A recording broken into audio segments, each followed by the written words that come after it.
All right, well, good morning, Checkmate crew. It's 15 minutes after the opening bell in New York Stock Exchange. Today is Thursday, May 18th, 9:45 a.m.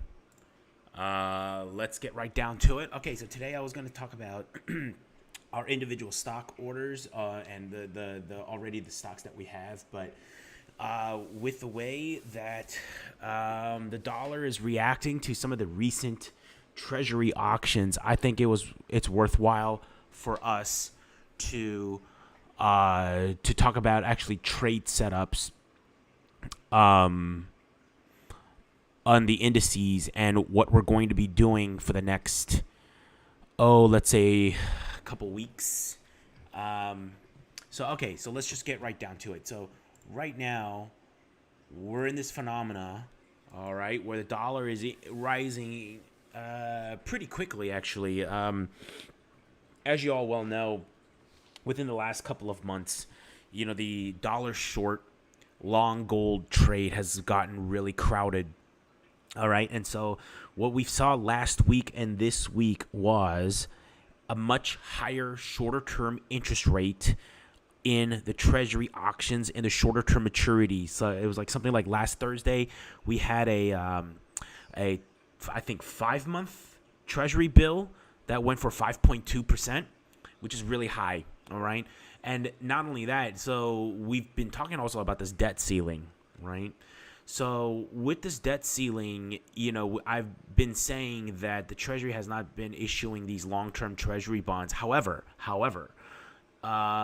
they have been issuing something called CMBs, which are cash management, cash management bonds or cash management paper.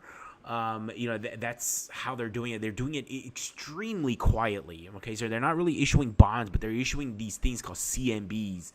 All right. Some people call them magic beans, but it's all. If you go to the Treasury website, you can actually see all of this. So I think what's really going on is that a debt ceiling is probably already agreed upon.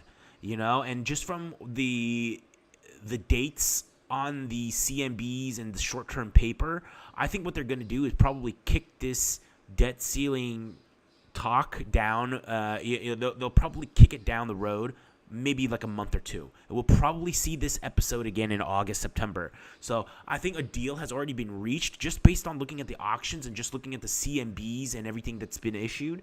I think probably they'll have like some sort of deal that lasts for a couple of months, and they'll have to renegotiate again in around August, September. So that's why I think the Treasury is already getting ready for all of that with their issue of the CMBs that they've already done. Okay, so that's the reasoning why I think it's already. Now, I don't have any like insider information on what happens in Congress or anything like that. I have no idea. I'm just basing all of this off of what I see off of those Treasury auctions. That's it. Okay, so what does that all mean? So because we're already seeing interest rates go up, I mean, if we look at TNX, I mean, it's not a surprise. I mean, if we look at TNX is going up, and I think if we close just a couple of days above this this level right here, this 3.62, 3.63 or something percent, I think if we get up there for about a day or two, we're probably already going to see certain trades unwind. Okay, so what are the unwinds that are going to happen? Dollar short, gold long, and NASDAQ long. Okay, NASDAQ long is also a very extremely crowded trade. Wow, I don't know why. Yes, okay, yeah. So it's an extremely crowded trade. I actually want to short the NASDAQ via the QQQ. Okay, so I do have some levels here. We're very close to them, and if we hit that, I'm going to buy some put spreads. Which put spreads am I going to buy right now? I'm actually looking at the QQQ June expiration 330 to 310 debit spread. If we actually look at the vertical, 330, 310. This one is right now going for 364. Probably when we get to that level, it's around 13,730, 13,710 to 13,730. You know, on the NASDAQ. So once we get there, it's around, on a QQQ, it's probably going to be around $333 at that point. This put spread is probably going to be around $3.50, which is under $4. So our maximum profit is 20 out of this. So that gives us a good 4-to-1 reward to risk ratio, which I like that. Sounds good to me. And so I'll be taking this trade. Now, again, when interest rates go up like this, first of all, when interest rates go up, valuations come down, especially in growth stocks.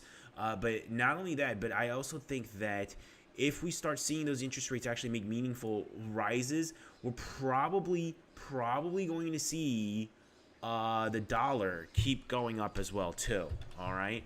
Now, when the dollar keeps going up like this, the reason why the dollar will keep going up as interest rates go up is because it becomes more expensive to hold a dollar short when interest rates go up compared to other countries, okay? Because currencies trade in pairs. So when you're shorting the dollar, you know, as a currency trader, you're getting long something else. You're getting long the euro, you're getting long the Japanese yen, you're getting long something, right? So when you short the dollar in other currencies, what ends up happening is that you have to pay the swap rate, the difference between your two countries' interest rates. Okay?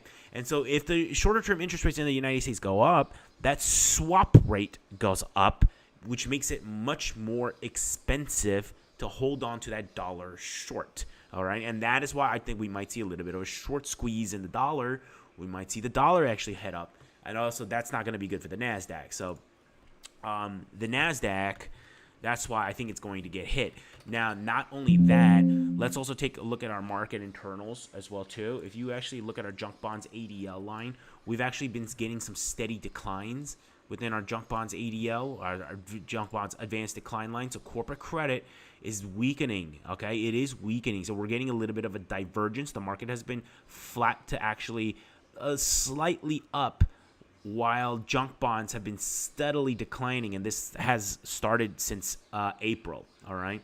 So we're getting that divergence. I'm getting more and more comfortable with a short, all right? I'm getting more comfortable with that. So we shall see, but I do think that that will be a pretty good trade for us. So again, QQQ, 330, 310, put vertical debit spreads, long the 330, short the 310 for the June monthly expiration. That is what I'm looking for. I'm looking for a target of around $3.50 first in order to enter.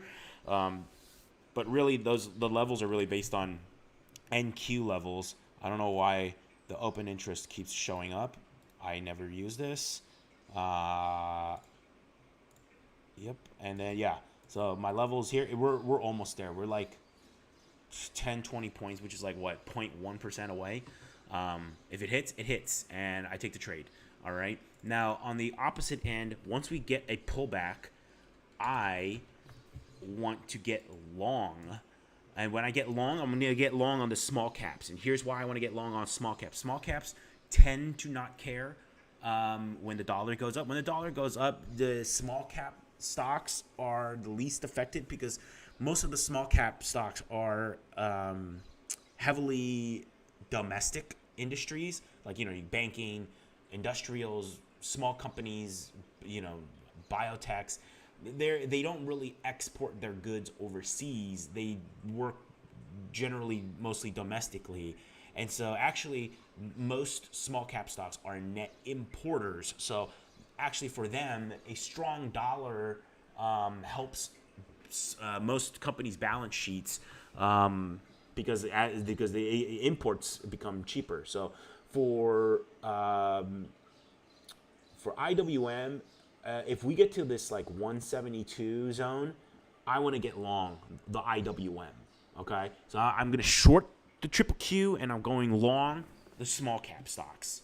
All right, but again, I want to pull back. It's gone up a little bit, you know, it's gone up about 2 or 3%, and I think if we have a meaningful correction, I mean, IWM can still pull back. So it can still pull back like, you know, 1% or 2. And if it does and gets to that 172 zone, I want to get long on IWM. All right.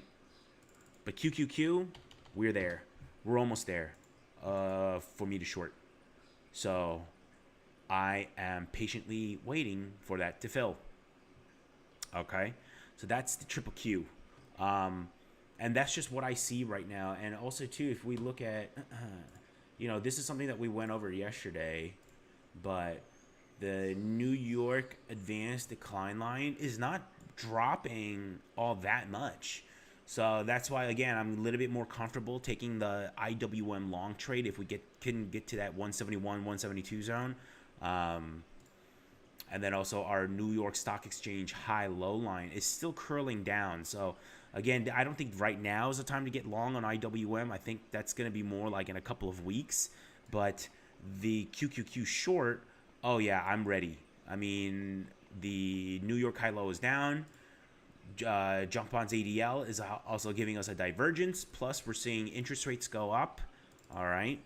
And really, this thesis becomes invalidated if we see a big drop in the TNX, in the 10-year Treasury yield in the next coming days. But I don't think it's going to happen. I actually think we're going to close above this, and it's probably going to keep going up. Maybe for a day or two, it might come down, this, that, whatever. And that's why, you know, this is exactly why I don't like taking futures trades, just because those are leveraged trades. I'd rather take like a put debit spread, something like defined risk, you know, using puts, because it may take a couple of days for this, you know, may retrace back down a little bit and then go up. Who knows, right? I mean, no one's got a crystal ball on day to day what's going to happen, okay? But I think the deal is pretty much done, the debt ceiling deal, just from looking at the Treasury auctions. All right, they're just not announcing it, and everything is just theater. There's a lot of theater to go around. So until that's over,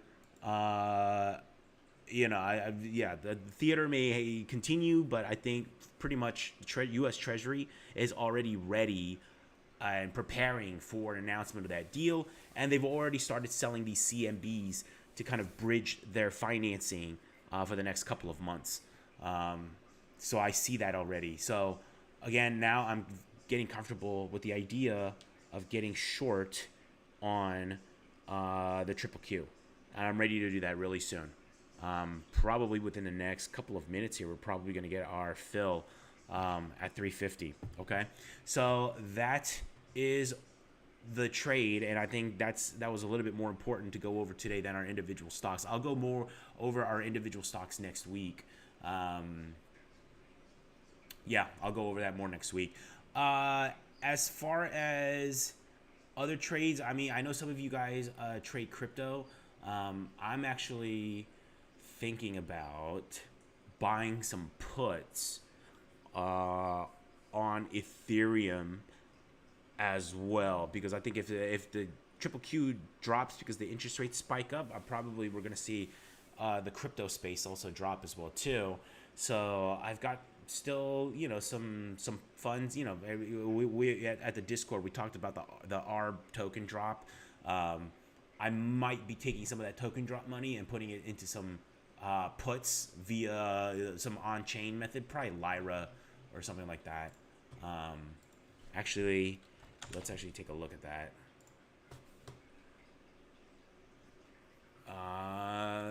Let me just pull that on my screen. Sorry about that. Amateur hour. All right, there we go.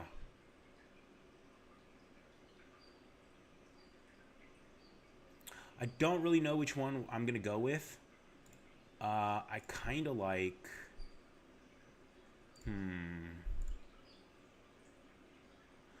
I mean, obviously, you know, we would want a little bit of time, but not too much because I don't want to pay for all of that.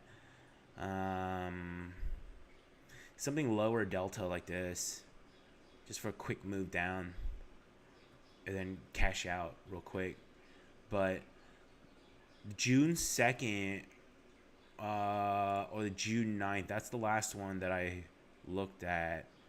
Maybe the June 9th, 1600, because, you know, buying a spread on on-chain options is like really inefficient, just because of the capital requirement. Because they don't. It's not like in like traditional finance where like the collateralization. When you buy a closer to at the money put and you sell out the money, a further out the money put. In normal options trading, your collateral is only the difference, the debit that's required to take on that spread. Well, in on-chain and crypto options, it doesn't work like that. It's like two separate positions. It's like having a long and a short, and then you have to fully collateralize or collateralize partially the short put, even though you're long on a closer to at the money strike. So those spreads don't work like normal options do. So for this, I won't be using a spread. I'll just be going long on some out the money options. Actually, I may even consider the June 30th and just buying the 1600 June 30th. I might do that. Puts. But yeah, we're getting closer and closer to that point. Maybe over the weekend I buy some of these puts. But yeah, I think so. I think that's the way to go here. We shall see. We shall see. Okay. So that's my trade. So I'm getting into QQQ puts. I'm also exploring some Ethereum puts as well too, because I think crypto will drop, and I think interest rates are going to spike up. The dollar is going to go up, and we'll probably see a little bit of volatility in the markets. Oh, by the way, and I think we're going to also we're going to be rotating. We saw this phenomena in the last, I guess, couple of months, really, where we saw growth outperform value stocks, and I think that is going to come to an end too, at least for the next few weeks. After the interest rates spike up, I think this is going to trend down. But I do think this is probably going to make a higher low, on the weekly chart at least. Does it look like yeah? So yeah, well, I don't know if you consider that the low, but I think we're not going to go down beyond this, the lows in early 2023, end of 2022. I don't think we're going to go that low, but I think it can retrace all the way down here and then maybe come back up again in June, July, for the next couple of months, and then we'll have that probably another debt ceiling episode, August, September, and then maybe some sort of inflation 2.0 from crops. I still think that's going to happen. Yeah, I think this is what, and then that's going to put even more pressure on emerging markets to hoard dollars, and then we're going to see the dollar go up. I think that's the plan for the rest of the year. I'm not trying to predict the future. I'm just anticipating 5 or 6 moves ahead right now. But yeah, I think this comes down, and we're going to see outperformance in like things like the Dow, the IWM, and those kind of indices. And then we're going to see a temporary, I think, next couple of weeks, underperformance and growth as TNX, as the 10-year Treasury rate goes up. So that's my next few thesis, and that's what I'm planning on, and that's how I'm going to plan my trades for the next few weeks. Okay. Any questions? Questions, comments, rude remarks? Somebody from chat. Somebody in chat is asking me gold. Gold. Everybody loves gold. So yeah, I mean, gold goes along with that trade that I was saying. As I mentioned before, those are the crowded trades right now. Is short dollar, long gold, long NASDAQ. Those three are the traded, the most crowded trades that I'm looking at. And so gold has, gold and silver, yuck. Okay, so gold and silver have some ways down.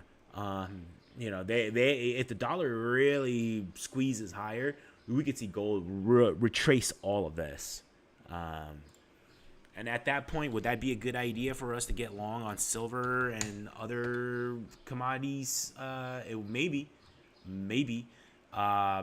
If Wow, it's at 10:02. Whoa. So this really is dumping. SILJ. Let's see GDXJ. What about the junior gold miners? Junior gold miners also coming down pretty fast. What about Barrick Gold?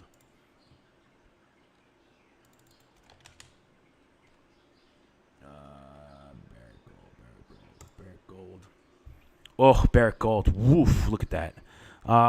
Yeah, so, you know, it's still got, I mean, these stocks still have a ways to wait. I mean, they could retrace another 10% or so and still maintain their uptrend, their weekly chart uptrend, you know?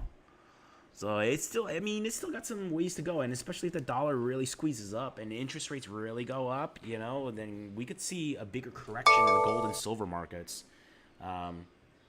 So I think, yeah,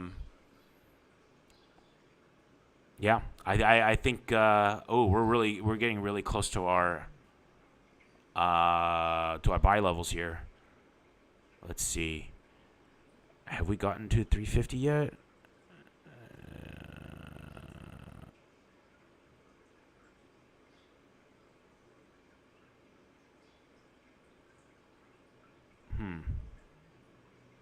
I don't know if it actually went through or not yet. I'm doing this on my other accounts. No, it hasn't. It hasn't triggered yet. But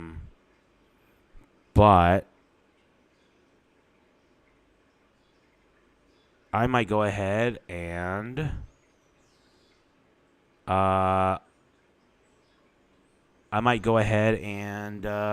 and just get into it now. For the QQQ.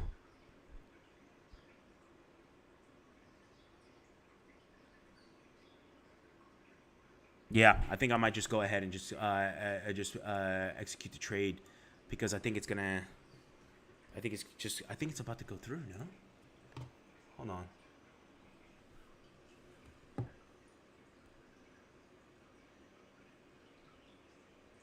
Yeah, it went through.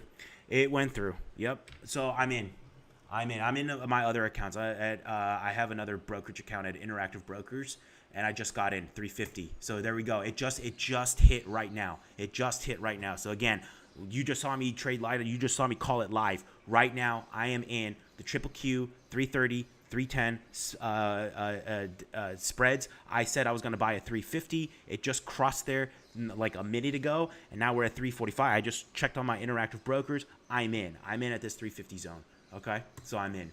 All right, let me go ahead and message you guys here on equity.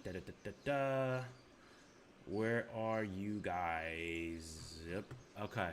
So let me go ahead, and as always, I always let you guys know, and this is how I let everybody know, guys. Everyone got into the QQQ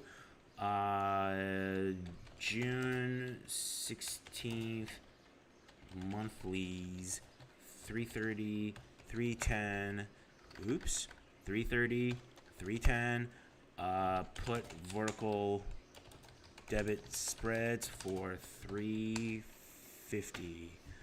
Send now. This was done live on Market Memo, which is still going on right now. Okay, so there we go. So yeah, every time a trade goes through, I always alert on the Discord. So yeah, that trade went through. I'm in for the short. So I've got about a month for this to head down. I still think that, so again, the invalidation would be if this like really drops, like next week, Monday, Tuesday, if TNX like just drops and keeps dropping for the week and for the whole week, then yeah, then I'm out. I mean, I'm out of the, I'm out of the trade. But until that happens, I'm still in it. And over the weekend, I think I'm going to short Ethereum via long Ethereum options, and I'll probably do it on Lyra on chain, okay, over the weekend. And again, right now I'm considering I am considering those June 30th 1600 puts. They're a bit expensive, but maybe the June 9th 1600 puts. How many weeks does that give me? 1, 2, 3. 3 weeks? I might do that instead. The June 9th 1600 puts. That looks interesting. That looks interesting. Okay, that looks interesting. Yeah. Okay, so I have to think about that just a little bit more. But I'll let you guys know, obviously. Again, just like I did for the QQQ, I'll get on Discord and I will go live with it. Okay? Boom. Any other questions? No, you don't. Okay, yeah. Somebody on chat just asked me about the Lyra options on chain. So no, you do not need an account. You don't need it's not like trading on chain. It's not like opening up an account with KYC and AML.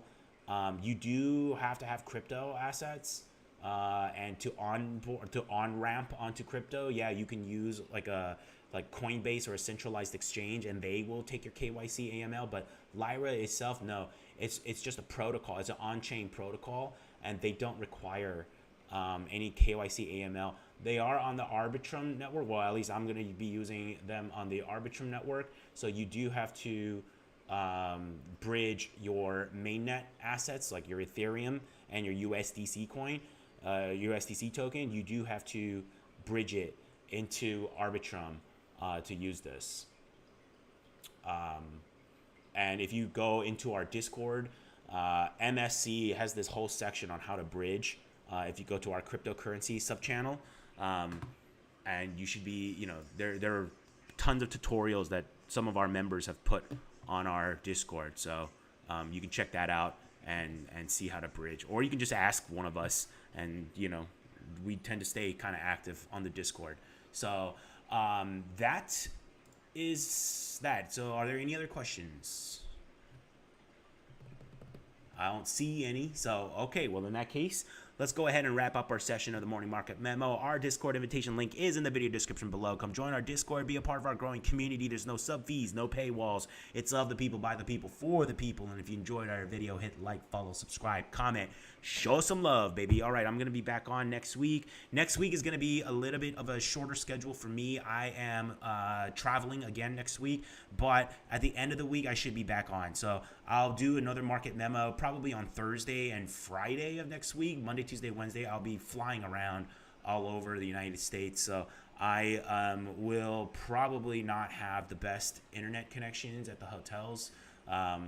If I can, I'll try to get on, but most likely I won't have time either. So Thursday and Friday next week, I'll try to put a schedule up on next week. And again, I'll still be on the Discord. If I do that Lyra trade, I'll alert you guys, even if it's over the weekend. So again, join that Discord link. It's free. You got everything to gain and nothing to lose, really. So I hope to see you guys soon. Have a wonderful weekend. Trade safe, guys. And I'll see you guys next week. Bye.